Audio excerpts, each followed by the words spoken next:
To connect Google Sheets to Brevo, open Google Sheets first, sign into your Google account and open the spreadsheet you want to link. Then, sign into Brevo in another tab. Now, open an automation platform like Make or Zapier and create a new automation scenario. This workflow will automatically send new spreadsheet data to Brevo whenever you add a row. If you find this helpful, please like and subscribe, and let's get started. Once you have both your Google Sheet and Brevo open and your automation platform ready, you need to set up the trigger.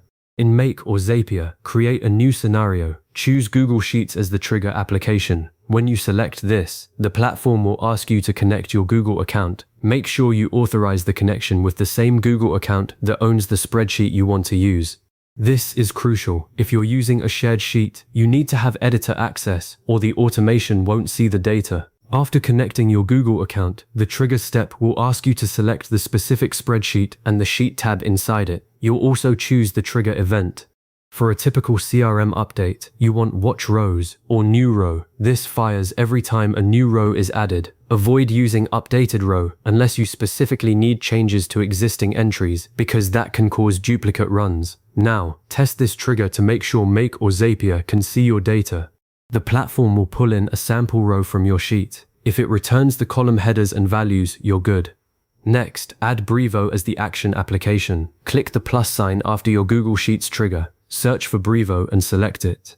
The platform will ask you to connect your Brevo account. Sign in and authorize the connection. This grants the automation permission to create or update contacts in your Brevo lists. Once connected, choose an action. For syncing spreadsheet rows, the most common choice is Create or Update Contact. This is smart because it prevents duplicates. If a contact already exists with the same email, Brevo updates their info instead of creating a duplicate entry.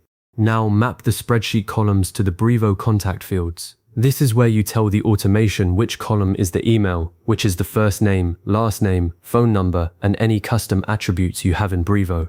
In Make or Zapier, you'll see a field for email, first name, last name, and so on. Click into each field, and a menu will pop up showing the column headers from your Google Sheet. Select the matching one. For example, if your sheet has column A for email, map that to the Brevo email field. If your sheet has a column for SUG update, map that to a custom date field in Brevo, but only if you've created that attribute in your Brevo account first. A common mistake is forgetting to map required fields. Brevo requires an email to create a contact, so make sure that mapping is done. If you have empty rows or headers in your sheet, they may cause errors, so clean your spreadsheet before testing. After you've mapped everything, test the automation with a sample data point. Click the test button, and the platform will run the scenario with a dummy row or a real row from your sheet. If it succeeds, you'll see a confirmation, and the contact will appear in Brevo. Check your Brevo contact list. You should see the test contact with the data from your sheet. If the test fails, read the error message carefully. Common errors include missing email fields, mismatched data types, or authorization issues. Go back and adjust the mapping or reconnect your accounts. Once the test passes, activate the workflow.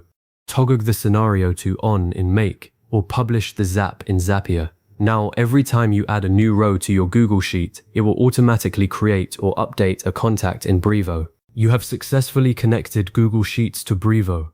To recap, you opened your spreadsheet, set up Google Sheets as the trigger, connected your accounts, mapped the columns, tested the automation, and activated it. This connection saves you hours of manual data entry and keeps your Brevo contact list perfectly in sync with your spreadsheet. For best results, always double-check your mapping after you make changes to your sheet's columns, and consider adding a filter so that rows with incomplete data don't trigger an action. If you need to revisit these steps later, feel free to save this video or come back anytime. I'll see you in the next tutorial.